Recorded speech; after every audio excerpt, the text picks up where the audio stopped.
एक वन में मदोत्कट नामक सिंह निवास करता था। उसके बाघ, गीदड़, कौवे जैसे अनेक अनुचर थे। ये दिन रात सिंह की सेवा करते और सिंह के मारे शिकार के अवशेष से अपना पेट भरते थे।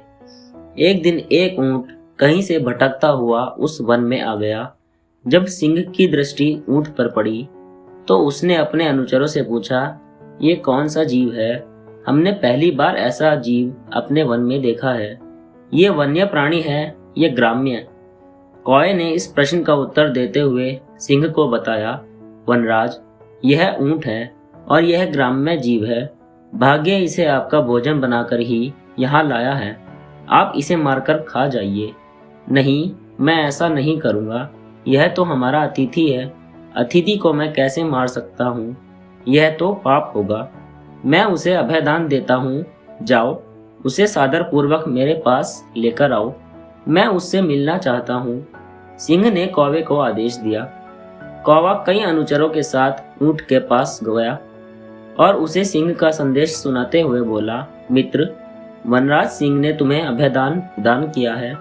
वन के राजा होने के नाते वे तुमसे मिलना चाहते हैं। अभयदान की बात सुन ऊंट कौवे और अन्य अनुचरों के साथ सिंह के पास आ गया। सिंह ने उससे परिचय और वन में आने का कारण पूछा तो ऊंट दुखी होकर बोला, महाराज, मेरा नाम कथनक है। मैं अपने साथियों संग भ्रमण करते हुए वन में पहुंचा और उनसे बिछुड़ गया। अब मैं यहाँ अकेला रह गया हूँ। उसे दुखी देख धीरज बांधते हुए बोला, कथनक, तुम हमारा आतिथ्य स्वीकार करो। इस वन में जहाँ चाहे विचरण करो और हरी भरी घास का सेवन करो। कथनक सिंह की आज्ञा का पालन कर वहीं रहने लगा। हरी भरी घास खाकर वह कुछ ही दिनों में हष्ट-पुष्ट हो गया। बाघ, गीदड़, सियार, अन्य वन जीव जब भी उसे देखते उनकी लार टपकती लगती, किंतु वे वन के राजा सिंह के आदेश के समक्ष विवश थे। एक दिन कहीं से एक जंगली हाथी वन में आ गया। अपने अनुचरों की रक्षा के लिए सिंह को उससे युद्ध करना पड़ा। दोनों के मध्य घमासान युद्ध हुआ। युद्ध के दौरान हाथी ने सिंह को उठाकर जमीन पर पटक दिया और अपने नुकीले दांत उसके शरीर में गड़ा दिए। किसी तरह सिंह युद्ध में विजयी हो गया, किंतु वह बुरी तरह घायल था। घायल अवस्था में उसके लिए शिकार पर जाना दुष्कर हो गया, जिससे वह स्वयं तो भूखा रहने लगा, साथ ही उसके अनुचर जो उसके शिकार के अवशेष से अपना पेट भरते थे, वे भी भूखे रहने लगे। अपनी दुर्दशा देख और अपने अनुचरों की परेशानी देख सिंह दुखी था। एक दिन उसने अपने अनुचरों की सभा बुलाई। सभा में सभी को संबोधित करते हुए वह बोला, अनुचरों, मेरी अवस्था में आप सभी अवगत हो। मैं चाहता हूँ कि आप कोई ऐसा जीव तलाश करो जिसे मैं इस अवस्था में भी मार सकूं। इस तरह हम सभी की भोजन की समस्या का निराकरण हो जाएगा। सिंह की आज्ञा पाकर सभी अनुचर विभिन्न दिशाओं में शिकार की तलाश में गए, किंतु किसी के हाथ कुछ न लगा। सबके हताश वापस लौटने के बाद कौवा, गीदड़ और बाघ आपस में मंत्रणा करने लगे। उनकी दृष्टि कई दिनों से कथनक ऊंट पर थी।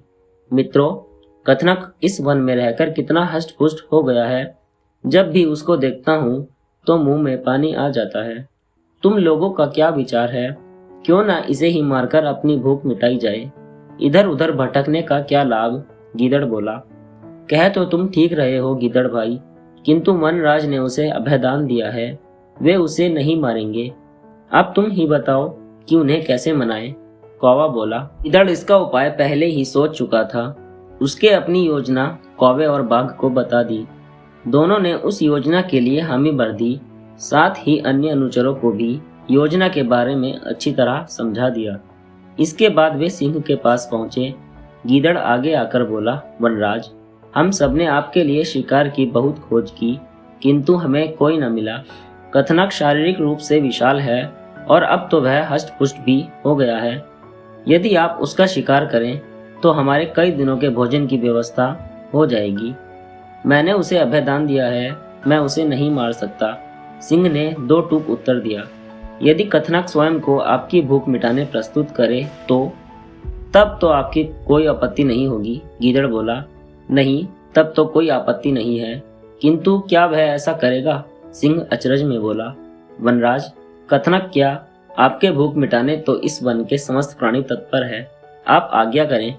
इस तरह गीदड़ ने अपनी चिकनी चुपड़ी बातों से सिंह को मना लिया। उसके बाद वह कथनक के पास पहुंचा और बोला, शाम को वनराज ने एक सभा रखी है जिसमें तुम्हें भी बुलाया गया है। शाम को सिंह की सभा में वन के सभी जीव उपस्थित थे। कथनक भी उपस्थित हुआ। गीदड़ ने भरी सभा में कहा, वनराज, हम सभी आपकी अवस्था देख बहुत दुखी हैं। आज हम सभी यहाँ उपस्थित हुए हैं ताकि आपके भोजन के लिए स्वयं को समर्पित कर सकें। इसके बाद एक एक कर सभी जीव सामने आकर स्वयं को सिंह के भोजन के लिए प्रस्तुत करने लगे, किंतु गीदड़ उनमें कोई न कोई कमी निकाल देता और सिंह उन्हें खाने से मना कर देता।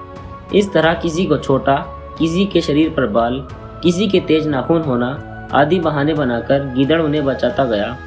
जब कथनक की बारी आई तो उसने देखा कि सारे जीव स्वयं को सिंह के सामने प्रस्तुत कर रहे हैं और सिंह किसी को भी नहीं मार रहा, तो सबकी देखा देखी उसने भी स्वयं को सिंह के सामने प्रस्तुत कर दिया। वनराज, आपके मुझ पर बहुत उपकार हैं।